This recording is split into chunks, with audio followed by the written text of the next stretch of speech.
దేవుని ప్రేమ ఇదిగో జనులార భావంబు నందిలియరే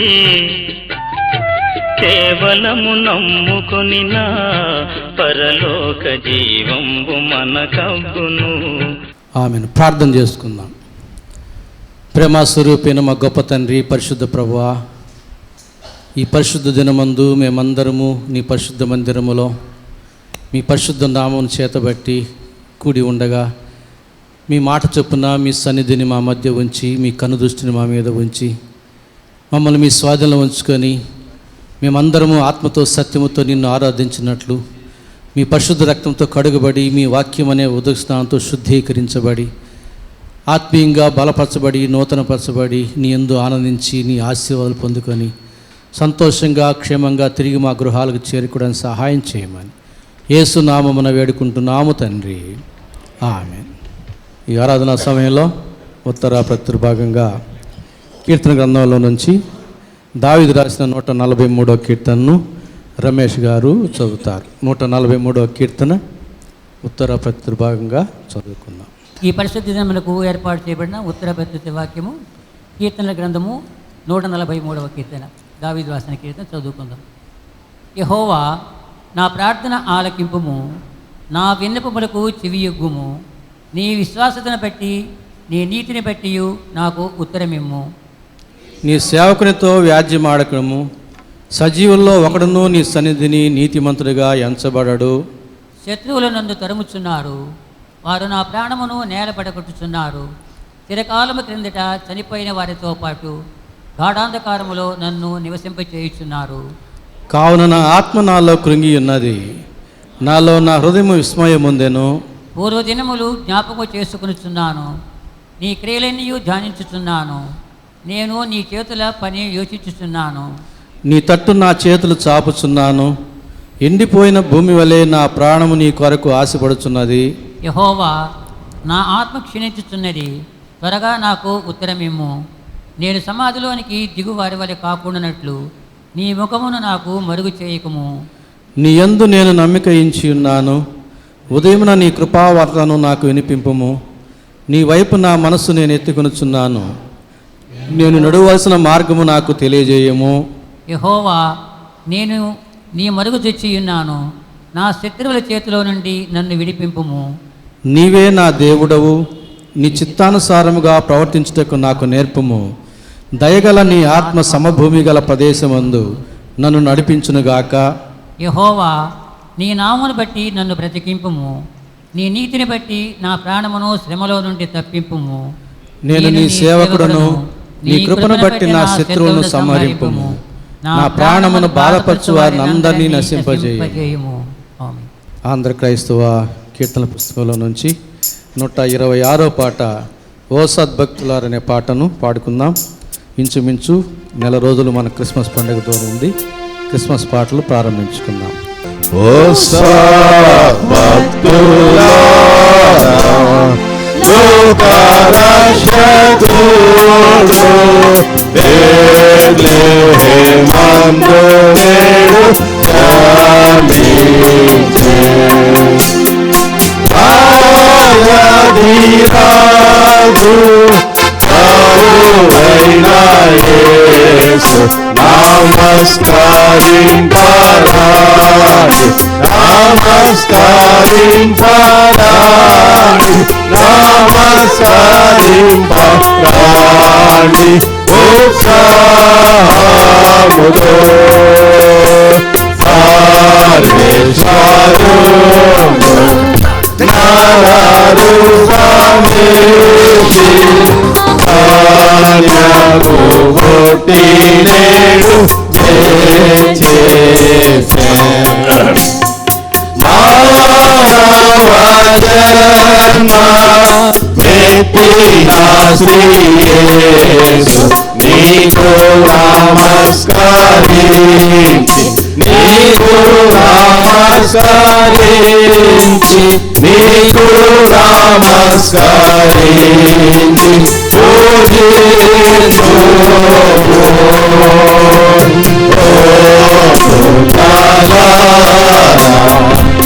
ఉత్సాహించి పాడి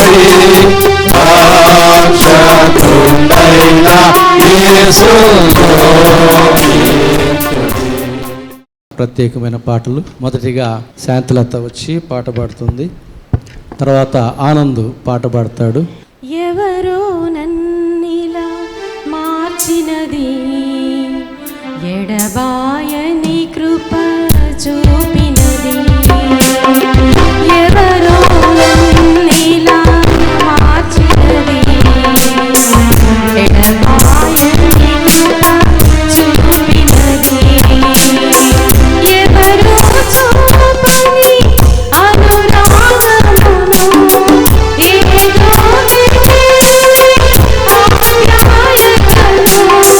చూపించినది. ఎవరో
గీతనాదముతో స్తోత్ర సంగీతముతో నీ ప్రేమ గీతం పాడనా నీ గొప్ప కార్యం పాడనా సంగీతనాదముతో స్తోత్ర సంగీతముతో నీ ప్రేమ గీతం పాడనా నీ గొప్ప కార్యం పాడనా నా జీవితం మార్చిన యేసయ్యా నీ రుణం తీర్చుతా ఎటులయా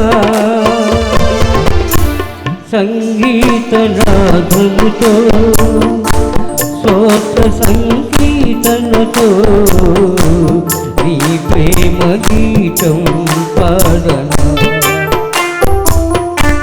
నీ గొప్ప కార్యం పాడనా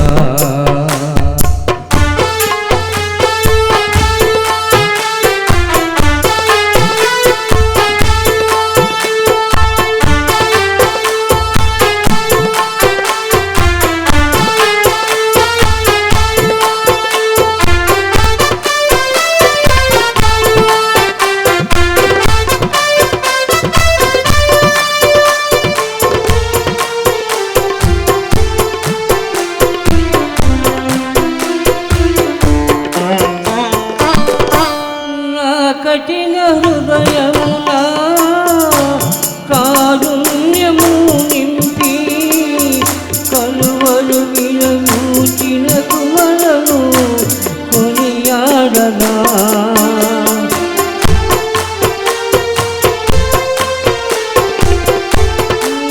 కఠిన హృదయమున కారుణ్యము నింపి కలువలు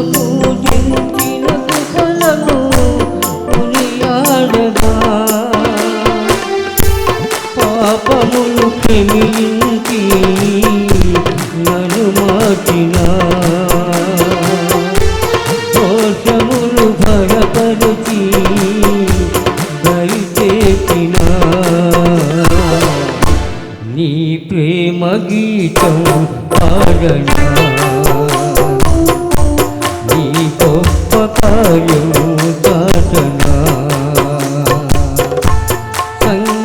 సంగీతనాదముతో స్తోత్ర సంగీతముతో ఈ ప్రేమ గీతం పాడనా నీ గొప్ప కార్యం పాడనా బూరా సితారతో మా ప్రభుని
కీర్తన గ్రంథంలో నుంచి దావీదు రాసినటువంటి 39వ కీర్తనను మొదటి వచనం నుంచి చివరి వరకు చదువుకుందాం. దేవుని పరిశుద్ధ నామమునకు స్తుతి కలుగును గాక.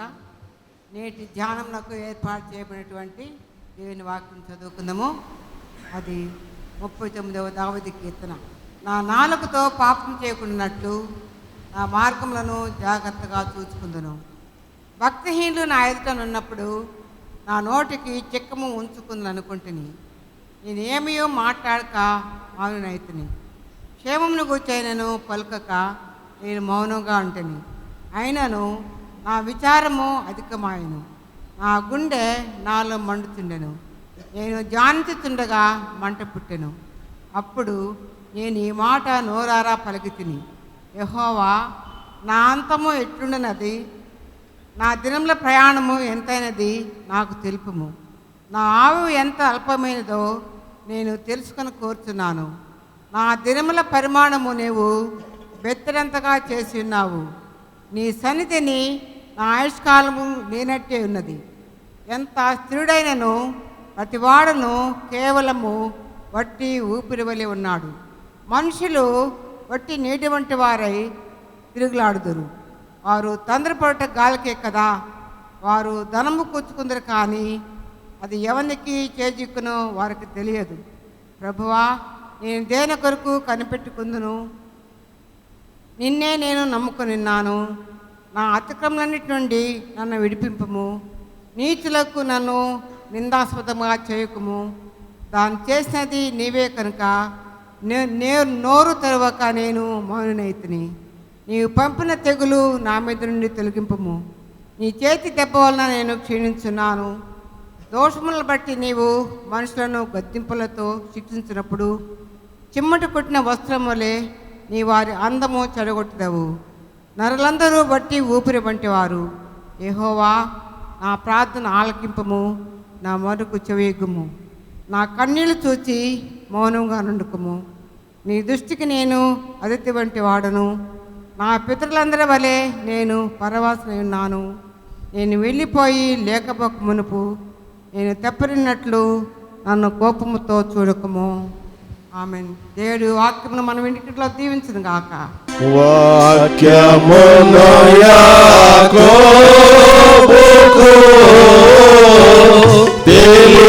తెలియజేసిన వాడని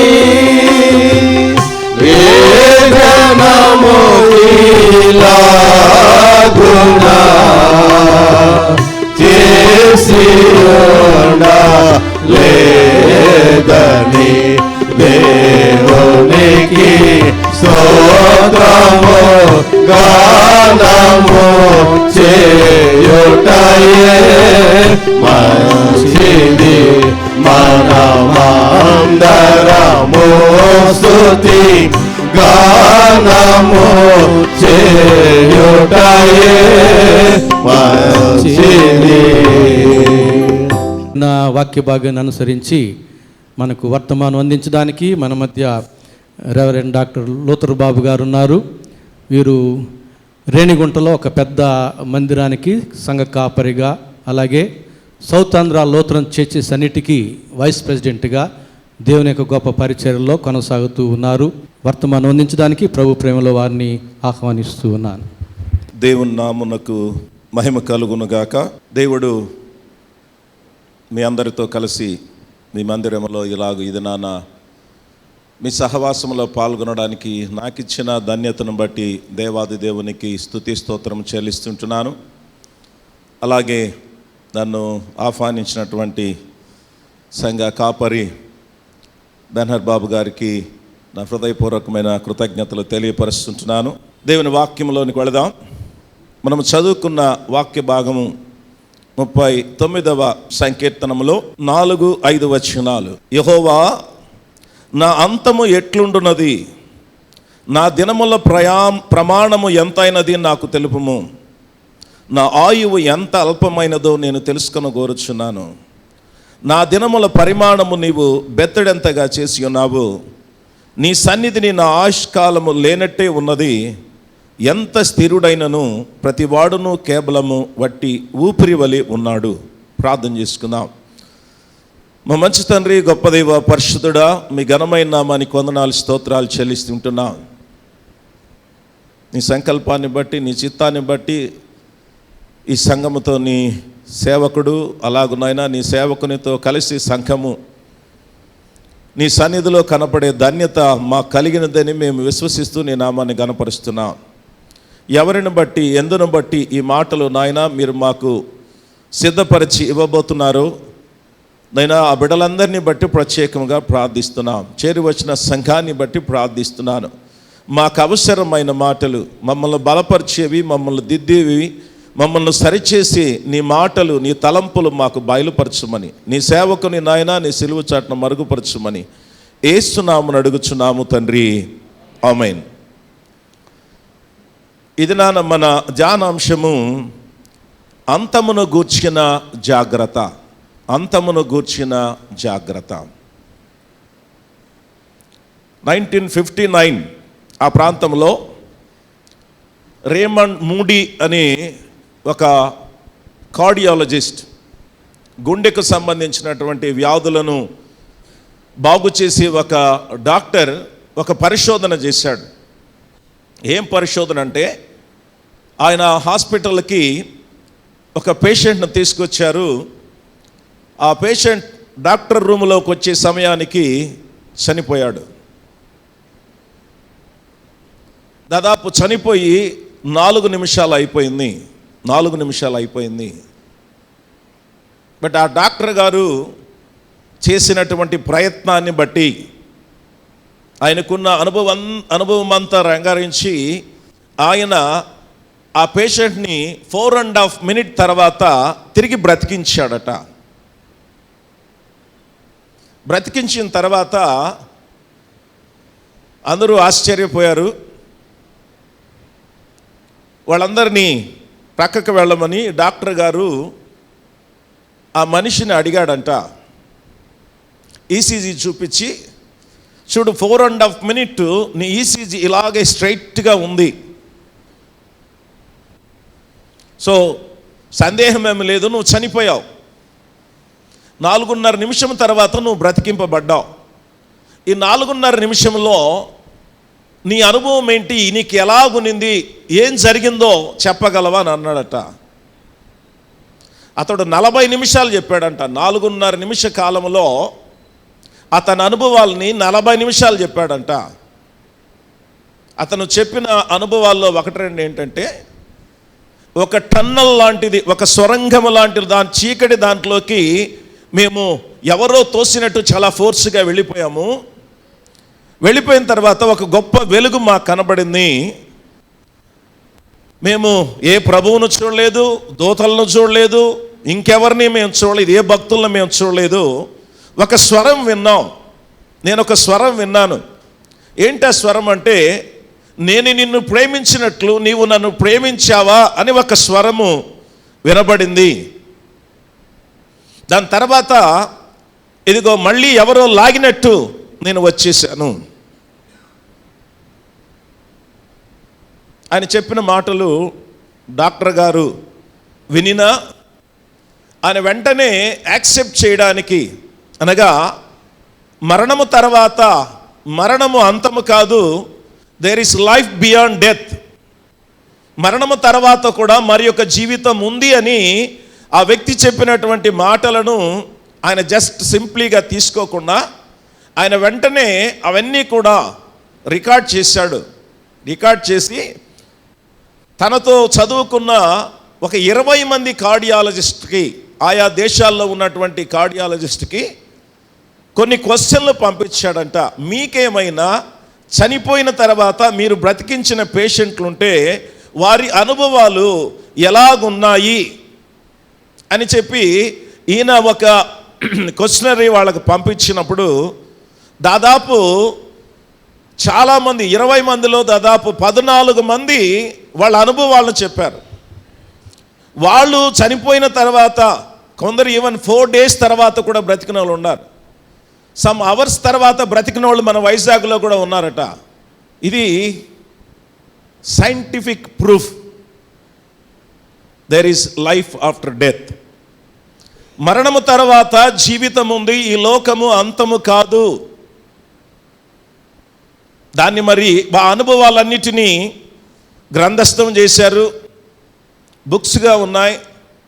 మళ్ళీ ఇప్పుడు నెట్ఫ్లిక్స్ ఆర్ సంథింగ్ ఆ ఛానల్లో కూడా ఆ అనుభవాలను ప్రచురం చేస్తూ ఉన్నారు. అవి ఇంటర్నేషనల్గా, నేషనల్గా కూడా పబ్లిష్ చేయబడ్డాయి.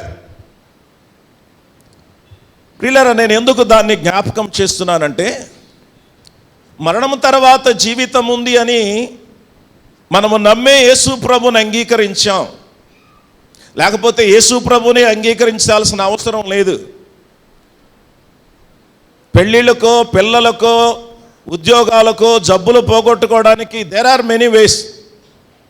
బాబాలు ఉన్నారు, భక్తులు ఉన్నారు, పలు రకాలైన దేవతలు, దేవుళ్ళు అనబడే వాళ్ళు ఉన్నారు.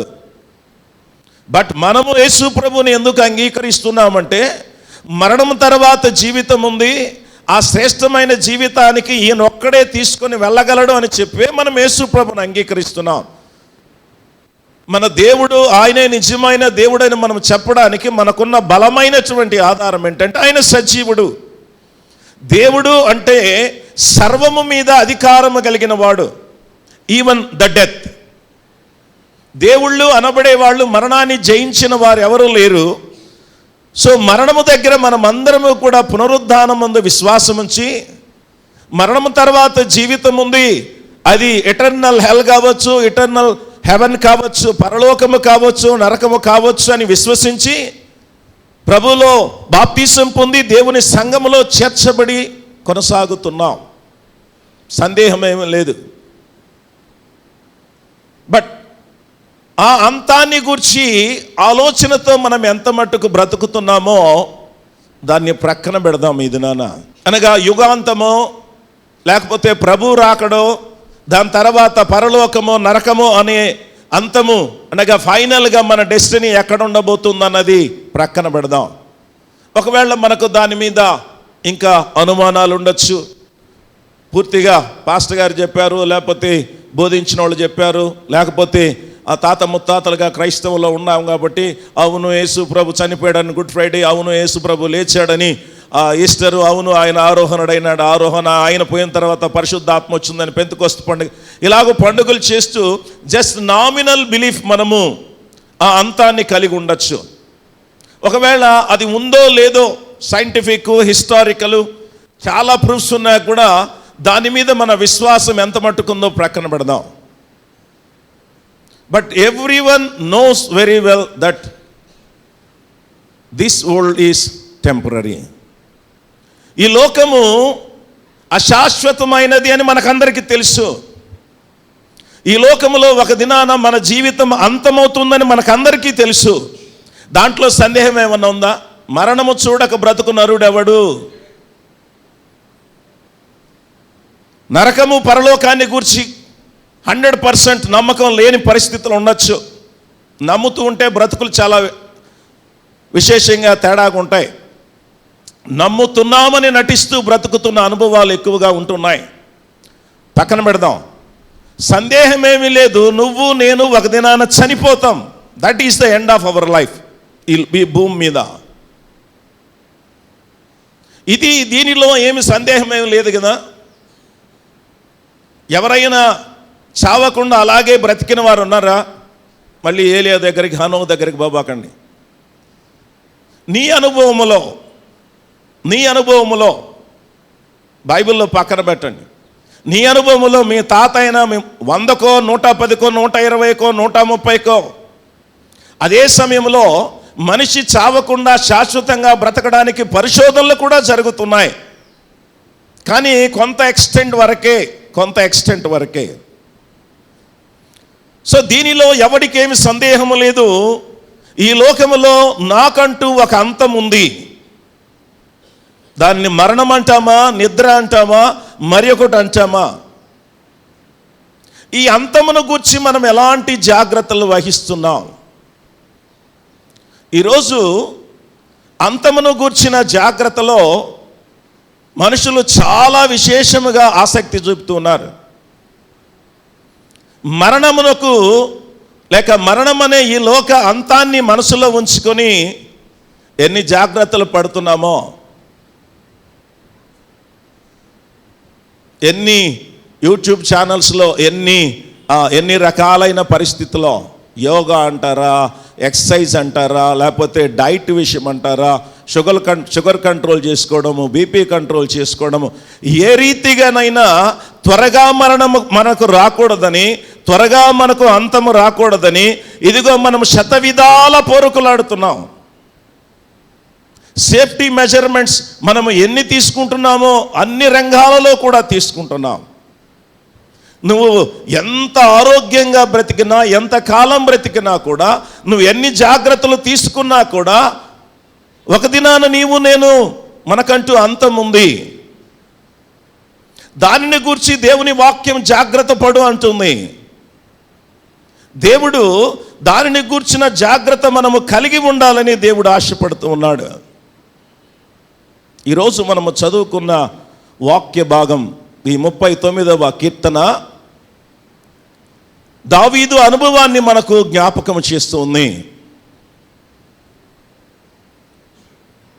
ఈ అంతమును గూర్చినటువంటి జాగ్రత్త మనము కలిగి ఉండాలి అనంటే ప్రధానముగా 4 సంగతులు నేను మీకు జ్ఞాపకం చేయాలని ఈనాటి లేఖన భాగాలను అనుసరించి ఇష్టపడుతున్నాను దేవుని ప్రేరణ బట్టి. అంతమును గూర్చి జాగ్రత్త వహించాలి అనంటే దేవుడు అనేది ఏంటంటే, మొట్టమొదటిగా అసలు అంతాన్ని గూర్చి నువ్వు ఎంతవరకు ఆలోచన చేస్తున్నావు, అంతమును గూర్చి ఎంతవరకు ఆలోచన మనము కలిగి ఉన్నాం. నేను మొదట్లో చెప్పాను కదా, ఈ మెసేజ్ మీకంటే ఏది చావుని గురించి, మరణాన్ని గురించి, మనకు ఆ మాటలంటేనే చాలా కష్టం. మాకు ఎస్ఏఎల్స్ హిమ్ బుక్స్లో, అంటే మీకు లేవని కాదు, మాకు అద్భుతమైన పాటలు ఉన్నాయి కొన్ని చావు పాటలు. నా స్వదేశము పైన ఉన్నది, భక్తి నేత్రంబే చూడంగల కాంతి దేశంలో, యేసుని చేతులందు యేసుని రొమ్మున అన్నటువంటి అద్భుతమైన పాటలు చాలా వండర్ఫుల్గా ఉంటాయి. American hymns and German hymns. ఎవరన్నా చనిపోయినప్పుడు మట్టుకు ఎంత భక్తియుతంగా పాడతామో అంత భక్తియుతంగా పాడతాం. పొరపాటున ఆదివారం ఆ పాట పెట్టినాడు అనుకో పాస్టర్ గారు, ఒకవేళ పొరపాటున నువ్వు ఒక బరియల్ సర్వీస్కి వచ్చి మీ అమ్మాయో అబ్బాయో ఇంటికి పోయిన తర్వాత వాడు ఆ ట్యూన్ ఊరికనే పలుకులు లేవు, వర్డ్స్ లేకుండా ట్యూన్ చేస్తున్నాడు అనుకో, ఏమంటారండి తల్లిదండ్రులు? పనికి మాలినోడా, వేరే పాటలు రావా నీకు? అంతము ఉంది, దట్ ఈస్ డెఫినెట్, దాంట్లో సందేహం ఏమీ లేదు. ఈ అంతాన్ని గురించి జాగ్రత్త వహించాలంటే ఆ అంతాన్ని మనం మర్చిపోకూడదు. ఈ అంతాన్ని మనము ఆలోచన చేస్తూ ఉండాలి, అంతాన్ని గురించి ఆలోచన చేస్తూ ఉండాలి. మనకంత తీరుబడి లేదు, మనకు అలాంటి ఆలోచన లేదనే దేవుడు మనకే ఆయన అలాంటి ఆలోచనలు కలిగిస్తూ ఉంటాడు.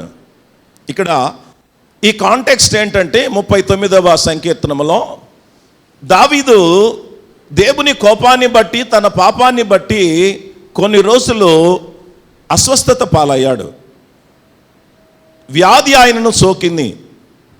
వ్యాధి ఆయన సోకిన బైబిల్లో ఎక్కడ అది వివరణగా లేదు. దాని గురించిన బ్యాక్గ్రౌండ్లో తెలియపరచబడినటువంటి మాట, ఏం జబ్బు వచ్చింది, ఏం పాపం చేశాడు అనేది లిటరల్గా తెలియపరచబడలేదు. సో దావీదు చేసిన తప్పిదాన్ని బట్టి, పాపాన్ని బట్టి దేవుడు ఆయన శిక్షించినప్పుడు దావీదు ఆయన కలిగినటువంటి బాధలో తాను మరణిస్తాను అనుకున్నటువంటి ఆలోచన ఆయనకు రాకముందే ఆయన శత్రువులు లేక భక్తిహీనులు ఆయన నిందిస్తూ ఉన్నప్పుడు సడన్గా దావీదుకు అంతము జ్ఞాపకం వచ్చింది. చూడండి, ఈ కీర్తన స్టార్టింగ్లో, నా నాలుకతో పాపము చేయకుండానట్లు నా మార్గములు జాగ్రత్తగా చూచుకుందును, భక్తిహీనులు నా ఎదుట ఉన్నప్పుడు నా నోటికి చిక్కము ఉంచుకుందును అనుకుంటేని నేను ఏమీ మాట్లాడలేదు, అయినా నాకు విచారం అధికమైంది, గుండె నాలో మండుచు ఉంది. సడన్గా ఒక మాటలోకి వచ్చేసాడు, ఇదిగో యెహోవా నా అంతము ఎట్లుండున్నది.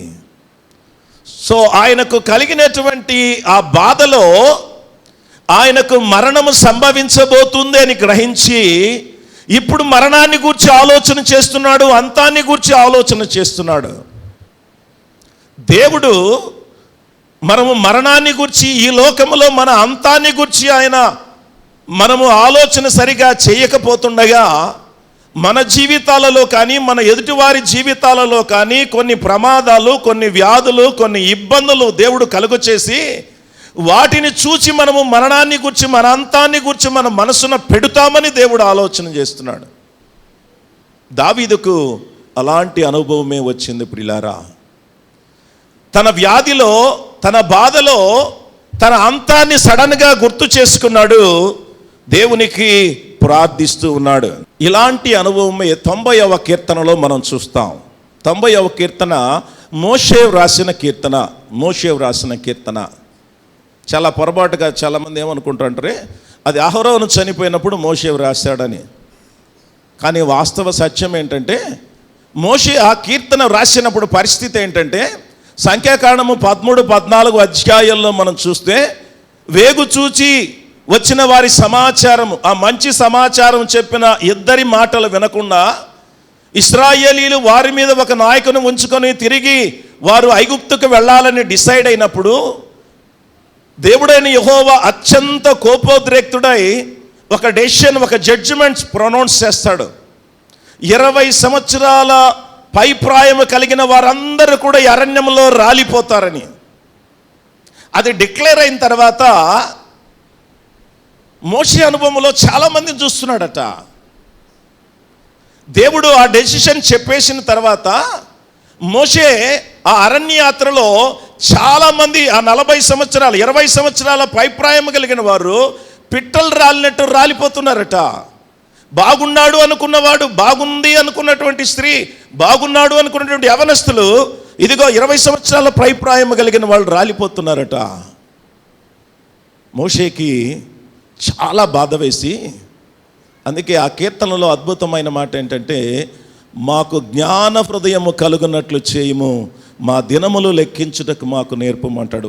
దాదాపు 39వ కీర్తన ఇంటికి వెళ్ళి 90వ కీర్తన చదవండి. రెండు ఐడెంటికల్గా ఉంటుంది. కొంతమంది పండితుల అభిప్రాయం ఏంటంటే 39వ కీర్తన కూడా దావీది కాదు, మోషేనే ఇది రాశాడని. కానీ ఇక్కడ మనకు బైబిల్లో దావీదు అన్నటువంటి మాట చక్కగా వ్రాయబడి ఉంది. అక్కడ కూడా ఇదే పరిస్థితి. మోషే ఎప్పుడైతే కొందరి మరణాలను చూచాడో అది కూడా దేవుని ఉగ్రతను బట్టి, కోపాన్ని బట్టి, దేవుని మాట ప్రకారం కొందరు రాలిపోవడం చూచాడో అప్పుడు ఆ 90వ కీర్తన రాశాడట. అనగా ఆ ప్రార్థన చేశాడు. దాన్ని తర్వాత గ్రంథస్థం చేయబడి పరిశుద్ధ గ్రంథములోకి దేవుడు చేర్చాడు. సో అనేక సార్లు మరణం ఉంది అని తెలిసినా కూడా, ఇది లోకములో ఒక అంతము నాకుందని తెలిసినా కూడా మనము ఆలోచించకపోవడాన్ని బట్టి, కొంతవరకే మనము ఆలోచించడాన్ని బట్టి దేవుడు ఇలాంటి కొన్ని అనుభవాలు మన జీవితాలలో, మన ప్రియుల జీవితాలలో జరిగించి మనము దానిని సరిగ్గా ఆలోచించినట్లు చేస్తున్నాడు. అదే ఈ లేఖన భాగాల్లో మనము చూస్తున్నటువంటి మాట. ఇది మన లేఖన భాగాల్లో మనము చూస్తున్నటువంటి మాట ఇంటుంది. దేవుడు ఇన్ జనరల్గా మనతో మాట్లాడుతూ ఉంటాడు. Your destiny is coming. ఇదా గూగుల్ మ్యాప్ పెట్టుకొని మనం డ్రైవ్ చేయడం మొదలుపెట్టినామంటే నీ డెస్టినీ ఇంక ఇన్ని కిలోమీటర్లు ఉంది, నువ్వు చేరాల్సిన గమ్యము ఇంత దూరంలో ఉంది, ఇన్ని నిమిషాలు పడుతుంది, నీకు కుడి చేతి వైపు ఉంది, ఇదిగో ఇదే నువ్వు చేరాల్సిన గమ్యం అని ఎలాగో చెప్తుందో, పుట్టిని ఎదిగేటప్పుడే దేవుడు మనకు చెప్తూ వస్తాడంట. ఒక స్టేజ్ అయిపోయిన తర్వాత, గ్రోత్ అయిపోయిన తర్వాత దెన్ ఫాల్ మొదలవుతుంది కదా మన జీవితాలలో. మన చర్మం ముడతపడడం ఆరంభం అవుతుంది. అద్దంలో చూసుకున్నప్పుడు దేవుడు మనతో మాట్లాడరే, నీ డౌన్ఫాల్ స్టార్ట్ అయింది. సో యు ఆర్ నీరింగ్, నీ అంతానికి నువ్వు నీరు అవుతున్నావు. మనం ఏం చేస్తాము, ముడతలు పడకుండా శుభ్రంగా ఫేర్ అండ్ లవ్లీనో ఇప్పుడు ఏమున్నాయో నాకు తెలియదు, అదో ఇదే పూసి మనం దాన్ని కనబడకుండా హెయిర్ గ్రే అవుతూ ఉంటుందట. మనము అద్దం ముందుకు పోయినప్పుడే మనం ముందుగానే ప్రిపేర్ అయిపోయి చక్కగా డై చేసుకొని, అది కూడా ఈ ఎంట్రుకలు మనతో మాట్లాడకుండా, ఈ స్కిన్ మనతో మాట్లాడకుండా, మనదే కావచ్చు ఎదుటోడిది కూడా, మన శక్తి తగ్గిపోతూ ఉంటే డాక్టర్ దగ్గరికి పోయి నాకు శక్తి చాలడం లేదు. కొంతమంది వస్తారు ప్రార్థన చేయడమని, సార్ మోకాళ్ళు నొప్పులు సార్ ప్రార్థన చేయండి సార్. ఎంతమ్మా నీ వయసు? 80 సంవత్సరాలు. 40 సంవత్సరాలు నాకే ఉన్నాయి మోకాళ్ళ నొప్పులు. 80 సంవత్సరాలైనా ఇంకా గెంతుతూ నడవాలట. సో దేవుడు మనను ఇలాంటి పరిస్థితులకు ఉన్నా, రే బాబు ఈ లోకంలో నీకు అంతముంది, జన్మనిచ్చాను నేను ఆల్రెడీ, నువ్వు పుట్టక ముందే నీ డేట్ ఒకటి డిసైడ్ చేసి ఉన్నాను, కాబట్టి నీకు ఒక అంతం ఉంది, ఈ లోకం శాశ్వతం కాదు, యూ హ్యావ్ టు ప్రిపేర్, నువ్వు మరి ఒక లోకానికి సిద్ధపడాలన్నట్టు దేవుడు పరోక్షంగా మనతో మాట్లాడుతుంటే మనం ఆలోచించని పరిస్థితుల్లోనే దేవుడు ఈ రీతిగా మనతో మాట్లాడడం అనగా ఈ లోక అంతాన్ని గురించి మనము జాగ్రత్త పడినట్లు దేవుడు మనల్ని ఆలోచింపచేస్తూ ఉంటాడు. బట్ మన ఆలోచనలు ఎలాగున్నాయో కూడా దేవుని వాక్యంలో చూస్తాం ప్రియులారా. ఒకరి జీవితంలో ఒక బాధ, ఒక మరణము మనం చూచినప్పుడు, లేక మన జీవితాలలో కలిగినప్పుడు మన మరణానికి, మన అంతానికి మనం ఎంత మట్టుకు ఆలోచన చేస్తున్నాం. నాకు తెలిసి అనేకులను ప్రభావితం చేసిన మరణం ఏంటంటే డాక్టర్ వైఎస్ రాజశేఖర రెడ్డి గారి మరణం. ఆయన చనిపోయినప్పుడు ఇడుపులపాయ, అప్పుడప్పుడే అక్కడే ఆ దినాల్లోనే ఆయన సమాధిని అక్కడ పెట్టిన దినాల్లో నేను కూడా ఒకసారి నెల్లూరులో పనిచేస్తూ ఉండే ఫ్యామిలీతో కూడా వెళ్ళాను. తిరణాలు కాదు అది, ఆ ఇడుపులపాయలో చూడాలని పోయినాం. నాకు చిన్న బిడ్డలు ఉన్నారు, అప్పుడు వాళ్ళు అందరూ పోతున్నారు డాడీ అంటే మేము కూడా పోయినాం ఒకసారి. అక్కడికి పోయిన నేను పోయే సమయానికి ఇలాగే ఎదురు కొంచెం డ్రెస్లింగ్ ఉంది. అక్కడ క్యాథలిక్ సిస్టర్స్ ఒక చక్కని పాట పాడుతున్నారు. అక్కడే నేను ఫస్ట్ టైం విన్నాను. కొంతసేపు కనబడి అంతలో మాయమయ్యే ఆవిరి వంటిదిరా నీ జీవితం. ఆడ కొంచెంసేపు కూర్చునేసా పాట అయిపోయేదాకా. నేను ఎంతమంది ఆయన డెత్ ఎంతమందిని కూడా తీసుకుందో, లేక ఎంతమంది ఆయన మరణాన్ని జీర్ణించుకోలేక చనిపోయారో అంతగా ప్రభావితం చేసింది. బట్ లేటర్ ఆన్ ఏమైపోతుంది, మనం అనేక సార్లు చాలా మందితో చెప్తుంటాం, సమాధి పోయినప్పుడు మనకు ఆ మాట లేదు, కానీ వాళ్ళ మాట ఏంటంటే శ్మశాన వైరాగ్యం అంటారు. సమాధులకు పోయినప్పుడు ఎంత బతికినా ఇక్కడికి రావాల్సిందే కదా, ఏ రోజు కూడా నైనా. కొంతమంది సమాధులు ఎట్ట కట్టించుకోవాలో బిడ్డలకు చెప్పేస్తున్నారు, ఎక్కడ పెట్టాలో చెప్పేస్తున్నారు, వీళ్ళు చచ్చిపోయినప్పుడు ఏం పాట పాడాలో చెప్పేస్తున్నారు, వీళ్ళు ప్రేయర్ మీటింగ్లో ఏం మాట్లాడాలో వాళ్ళే రాసి ఇచ్చేస్తున్నారు, చాలా సిద్ధపడిపోతున్నారు కదా. మళ్ళీ ఆ నుంచి ప్రేయర్ మీటింగ్ రోజుకే టోటల్గా సీన్ మారిపోతుంది మనకు. అది ఎట్టపోయిందో ఆ కొద్దిసేపు ఆ చావు దగ్గర, లేక ఆ యొక్క సమాధి తోటలో మన ఆలోచన, మన అంతాన్ని గురించి ఆలోచన చేస్తామో, నేను ఇట్లా చనిపోకూడదు, అమ్మో నాకు ఇలాంటి మరణం రాకూడదు. మనం లోపల అనుకుంటా ఉంటాం, ఆడేమో ఏడుస్తూనే ఉంటాం, అమ్మా మీ అమ్మ ఎంత మంచిదమ్మా, నువ్వు లోపల అట్టాడిది ఇట్టాడిది అని అనుకుంటా ఉంటాం. ఎన్నో మాటలు మాట్లాడేస్తాం, లోపల ఎన్నో ఫీలింగ్స్ ఉంటాయి, డిఫరెంట్గా పాజిటివ్ నెగటివ్. దాని తర్వాత దేవుని బిడ్డలు ఈ లోక అంతాన్ని గూర్చి ఆలోచన చేసే మొట్టమొదటి విధానం ఏంటంటే ఇట్స్ టెంపరీ. కొంతసేపు ఆలోచన చేయడం మళ్ళీలా. అబ్రహాము, ఇస్సాకు, యాకోబులు ఎలాగో జీవించారంటాడు హెబ్రీ పత్రిక 11వ అధ్యాయంలో. ఈ దేశంలో వారు పరవాసులై ఉన్నారని గుడారాల్లో నివసించారు, ఈ లోకం అశాశ్వతమని జీవించారు. మనం అలా కాదు. చావులు, బాధలు, ఇబ్బందులు మనకు లేక మన వారికి వచ్చినప్పుడు కొంత మన అంతాన్ని గురించి ఆలోచన చేస్తాం, దాని తర్వాత దానిని వదిలిపెట్టే పరిస్థితి. రెండవది, ఈ అంతాన్ని గురించి మన ఆలోచన విధానం ఎలాగుందో దేవుని వాక్యం సెలవిస్తుంది. చూడండి, ఇర్మియా గ్రంథం 12వ అధ్యాయం 4వ వచనం. ఎవరైనా తీస్తే చదవండి ప్లీజ్. ఇర్మియా 12:4. భూమి ఎన్నాళ్ళు దుఃఖింపవలెను, దేశమంతటిలోని గడ్డి ఎన్నాళ్ళు ఎండిపోవలెను, అతడు మన అంతము చూడడని దుష్టులు చెప్పుకొనుచుండగా, దేశములో నివసించు వారి చెడుతనం వలన జంతువులను పక్షులను సమసిపోవచ్చున్నవి. జంతువులు పక్షులు సమసిపోవచ్చున్నది. భూమి కూడా, దేశము కూడా దుఃఖిస్తుందంట. దేన్ని బట్టి? దుర్మార్గత ప్రబలిపోతుంది. దేనిని బట్టి అంటే ఆయన మన అంతము చూడడు. ఈరోజు అంతాన్ని గురించి మనం ఎందుకు ఆలోచన చేయడం లేదంటే, మనము చచ్చిపోయినప్పుడు చచ్చిపోతాం, మూర్ఖంగా ఆలోచన చేస్తున్నాం. చనిపోయే వరకు మనము జాగ్రత్త పడాలా, నేను ఒకరోజు చనిపోతాను, నేను చనిపోయే లోపల మారు మనసు పొందకపోతే, నేను చనిపోయే లోపల ప్రభువుకి నేను సమర్పించుకోకపోతే, నేను చనిపోయే లోపల నేను ప్రభు బిడ్డగా అయిపోకపోతే నేను నరకంలో పోతాను. అవెంత లేదు, అదంత ఉత్త ట్రాష్. ఇర్మియా కాలంలోనే ప్రజలు అలాగున్నారు. అరే బాబు, దేవుడు మిమ్మల్ని చెరక పంపిస్తాడు, మీరు మోసకరమైన భక్తి చేస్తున్నారు, మోసకరమైన మాటలు ఆధారం చేసుకోబాకండి, బబులోనికి వెళతారు, ఇదిగో మీ కుమార్తెలను కుమారులను వాళ్ళు ఇలాగూ చేస్తారని దేవుడు ఎన్ని చెప్పినట్ట వాళ్ళు పెడచెవిని పెట్టి ఆయన అంతము చూడడు అని చెప్పి వారు చేస్తున్న పాపము సృష్టి సైతము మూలుగుతుందంట, లేక సృష్టి సైతము దుఃఖిస్తూ ఉంది, పక్షులు సైతము ఇదిగో మరి ప్రాణాలు వదిలే పరిస్థితి, శాపగ్రస్తమైనటువంటి పరిస్థితి, లెక్కలేని పరిస్థితి కదా. దానికి చక్కటి ఉదాహరణ మనము దినవృత్తాంతాల గ్రంథాల్లో చూడొచ్చు. 16వ అధ్యాయము 7 నుండి 12 వచనాలు తీయద్దులేండి, నేను చెప్తాను. ఆసాను గురించి ఉంది. ఆసా ఎంత దేవునికి ఇష్టడో, యూదా ప్రజలను ఏలినవాడు. కానీ ఒకానొక సందర్భంలో ఆసా మీదికి శత్రువులు వచ్చినప్పుడు యెహోవాను నమ్ముకొనుక సిరియారాజును నమ్ముకున్న నేపథ్యంలో దీర్ఘదర్శి అయిన హనాని వచ్చి ఆసాతో అంటాడు, నువ్వు యెహోవాను నమ్ముకొనుక సిరియారాజును నమ్ముకున్నావు గనుక ఇదిగో రాబో దినాల్లో దేవుడు నిన్ను శిక్షించబోతున్నాడని చెప్పినప్పుడు ఆ దీర్ఘదర్శి అయిన హనాని మీద కోపగించి ఆయన చెరసాల్లో వేయించాడంట. ఆయన్ని సపోర్ట్ చేసి అది తప్పు అన్న మరికొందరిని కూడా అతడు చెరసాల్లో వేయించాడు, చంపించాడు. అలాంటి సందర్భంలో దేవుడు ఆయన అంతాన్ని జ్ఞాపకము చేసుకున్నట్లు పాదముల్లో జబ్బు పుట్టించాడు, పాదముల్లో జబ్బు పుట్టించాడు.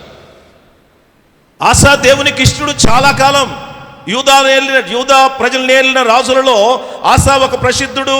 ఆయన కాలంలో చాలా కాలం రాజ్యం సమాధానంగా ఉండింది. బట్ ఫైనల్ స్టేజ్కి అలాగొచ్చిన తర్వాత దేవుడు పాదములో జబ్బు పుట్టిస్తే వాక్యం సెలవిస్తుంది, అతడు యెహోవాను ఆశ్రయించక వైద్యులని నమ్ముకున్నాడట. ఈరోజు దేవుని బిడలమనే మన ఆలోచనలు కూడా ఎలాగున్నాయంటే మూర్ఖంగా ఈ లోకాంతాన్ని గూర్చి లేక మన అంతాన్ని గూర్చి ఎంత బుద్ధిహీనంగా ఆలోచన చేస్తున్నామో. ఒకటి ఈజీగా తీసేసుకుంటున్నాం, రెండవది మూర్ఖంగా ఆలోచన చేస్తున్నాం. మరికొందరి ఆలోచన ఎలాగున్నాయి. రాజుల 2వ గ్రంథం 20వ అధ్యాయము 1 10 వచనాల్లో చూస్తాం. యెషయా ప్రవక్త వచ్చాడు. ఇదిగో మరి హిజ్కియా రాజు దగ్గరకు వచ్చి, హిజ్కియా నీ మరణం అవుతున్నావు, నీ ఇల్లు చక్కబెట్టుకో అని అన్నాడు. హిజ్కియా ఏం చేశాడని ఆ మరణ వార్త వింటానే, తన అంతాన్ని గురించి వెంటనే ఆ ప్రవక్త చెప్పి అలాగూ నడిమిషాల్లోనికి వెళ్ళకముందే ఇదిగో యథార్థ హృదయుడుగా నేను ఎలాగూ నడుచుకున్నానని కన్నీళ్లతో ప్రార్థన చేస్తే దేవుడు మళ్ళీ 15 సంవత్సరాల ఆయుష్ ఎక్స్టెండ్ చేశాడు. కొంచెం పక్కొస్తాను. లాస్ట్ టైం నేను వచ్చినప్పుడు నేను ఇక్కడ మీకు అందించినటువంటి వర్తమానం నాకు బాగా గుర్తుంది. ఇదే టెక్స్ట్ మీద, నీ ఇల్లు చక్కపరుచుకో, సెట్ దై హౌస్ ఇన్ ఆర్డర్, నీ ఇంటిని క్రమపరచుకో, మన కుటుంబాలలో క్రమం ఉందా అనే సబ్జెక్ట్ మీద మాట్లాడాను. నేను ఎక్కడికైనా ఆ సబ్జెక్ట్ మళ్ళీ ఎక్కడైనా మాట్లాడినప్పుడు మీ చర్చే గుర్తొస్తుంది నాకు. ఇదే నాకు బాగా గుర్తొస్తుంది. మీ పాస్టర్ గారు మీ ముఖాలు కాదు కానీ జస్ట్ ఈ కన్స్ట్రక్షన్ నాకు పరిచయం లేదు కాబట్టి. హిజ్కియా తన మరణాన్ని గురించి వింటానే పశ్చాత్తాపపడి దేవుని సన్నిధిలో విజ్ఞాపన చేశాడు. మరణము తప్పింపబడకపోయినా అనగా 15 సంవత్సరాల ఆయుష్ దాని తర్వాత చనిపోయినా కూడా దేవునికి ఇష్టమైనటువంటి అంతాన్ని పొందుకున్నాడు.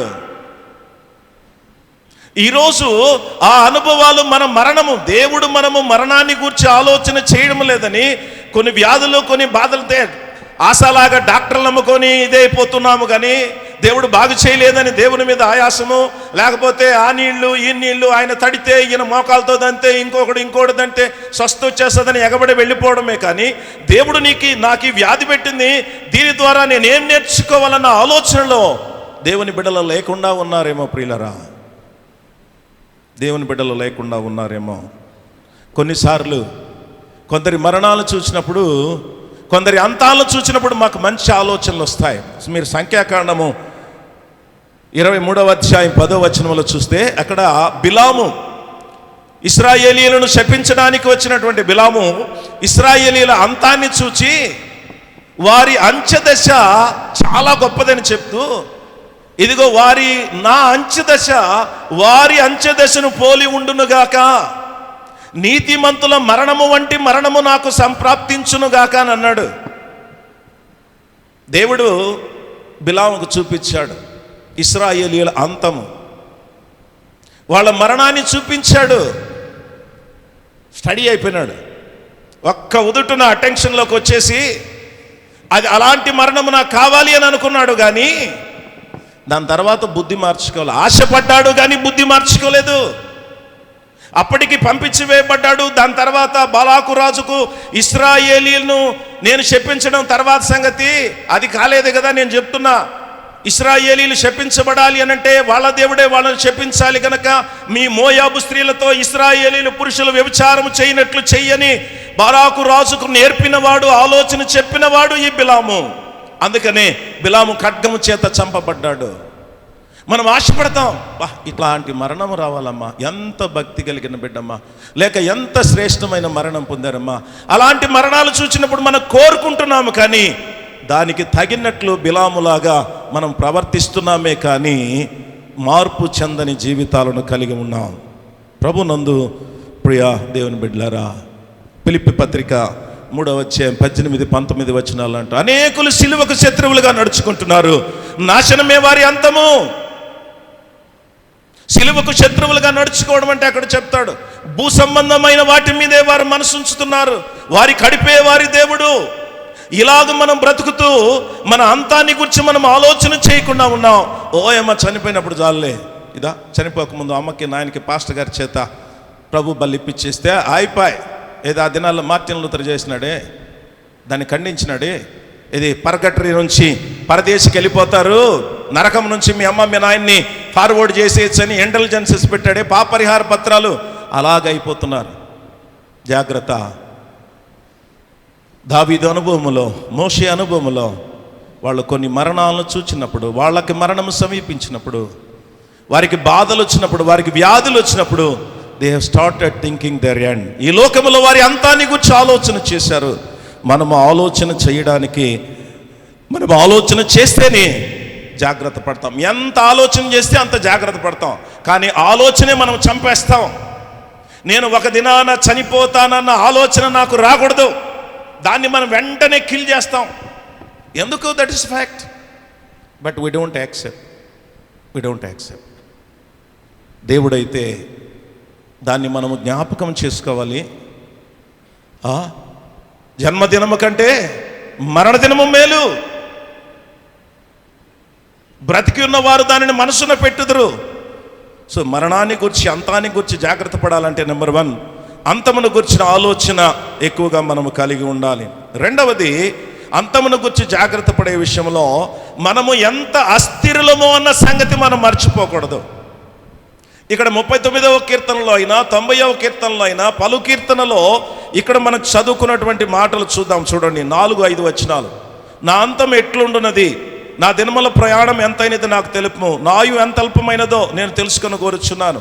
నా దినముల పరిమాణము నువ్వు బెత్తడెంతగా చేసినావు, నీ సన్నిధిని నా ఆయుష్కాలము లేనట్టే ఉన్నది.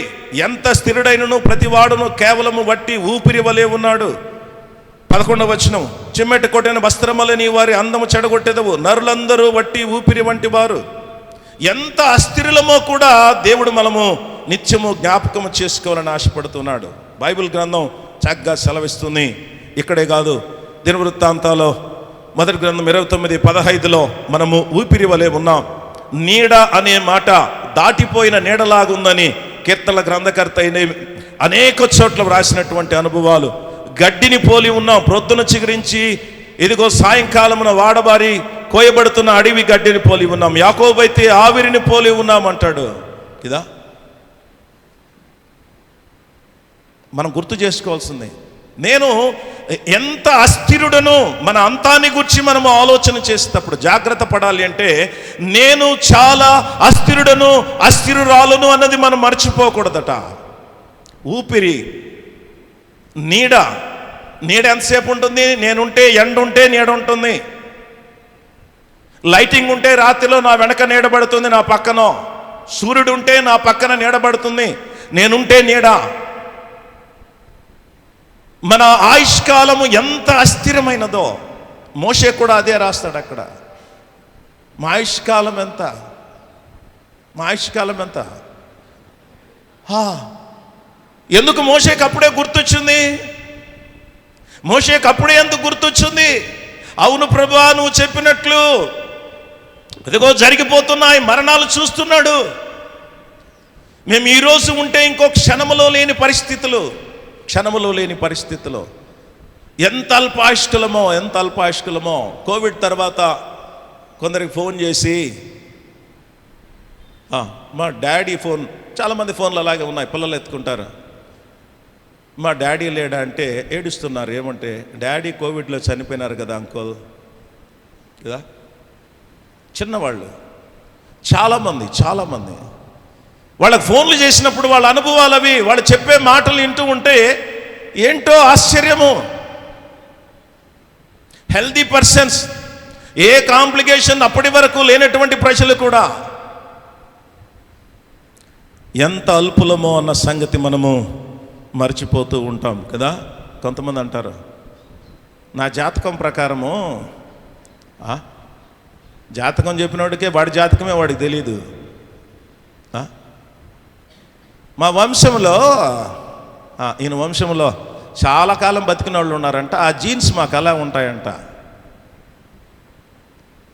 ఎంత స్థిరుడైనా కూడా, అనగా నేను స్థిరుడను, ఐఎమ్ హెల్దీ, నేను హ్యాపీగా ఉన్నాను అనుకున్నా కూడా నీవు అస్థిరుడవే అన్న సంగతి మనం ఎప్పుడు మర్చిపోకూడదు.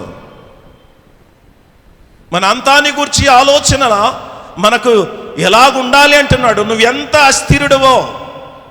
అస్థిరుడవో మా దినములు లెక్కించుటకు మాకు నేర్పము, మా ఆయుష్కాలం ఎంత స్వల్పమో మాకు తెలుపము. ఈ తరములో మనము చూసినటువంటి మరణాలు ఎవరు చూసి ఉండరు కదా. ఈ కోవిడ్ అంటారా, కోవిడ్ తర్వాత జరుగుతున్నటువంటి యుద్ధాలు అంటారా, అనేక పరిణామాలు, గుట్టలు. ఎప్పుడో 80లో దివిసీమ ఉప్పని వచ్చిందంట, గుట్టలు పోసేసి కాల్ చేశారంట. విన్నా నేను కూడా. ఇది దివిసీమ ప్రాంతంలో. ఇది ఎంటైర్ యూనివర్స్, ప్రపంచం అంతా కూడా, భూమి మీద మనుషులు ఉండే దగ్గర అంతా కూడా దాదాపు చావు లేనిటువంటి ఊరు, చావు లేని గ్రామము, చావు లేని పట్టణము లేదు.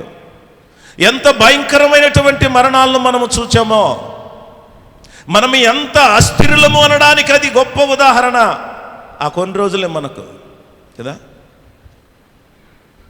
ఆ కొన్ని రోజులు ఏ ఇంట్లో చూసినా, ఏ మొబైల్లో చూసినా డివోషనల్ ఛానల్సే, ఇంక వేరే ఛానల్లా నో స్పోర్ట్స్, నో ఎంటర్టైన్మెంట్స్, ఇదే ఛానల్.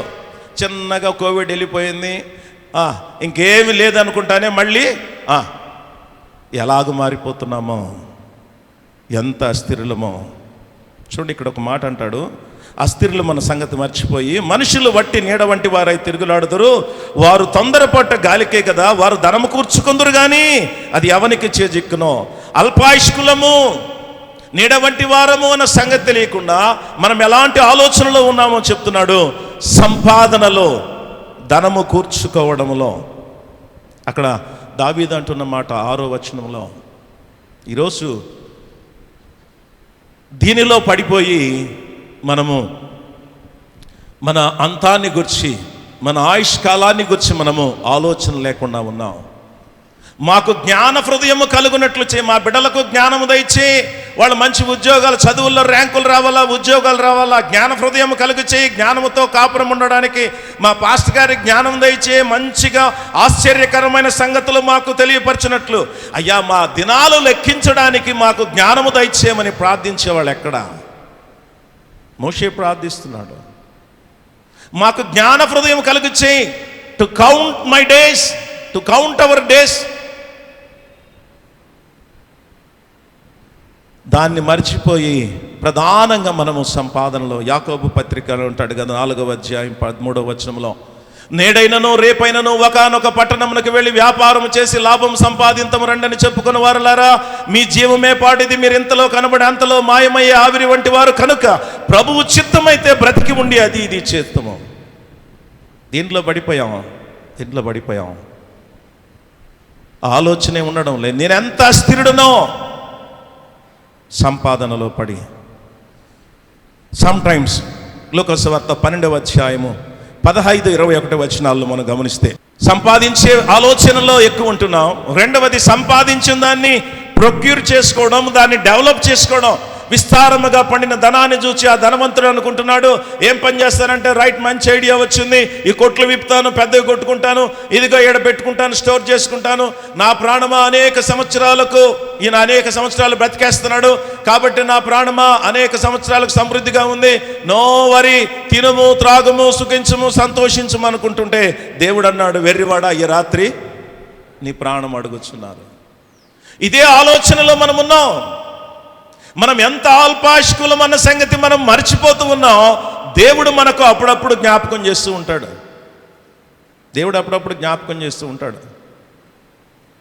రే, నువ్వు అల్పాయుష్కుడిరా, నువ్వు ఏ రోజు నీ అంతం ఎప్పుడు ఉంటుందో తెలియదు. సెకండ్స్లో, నిమిషంలో అండి.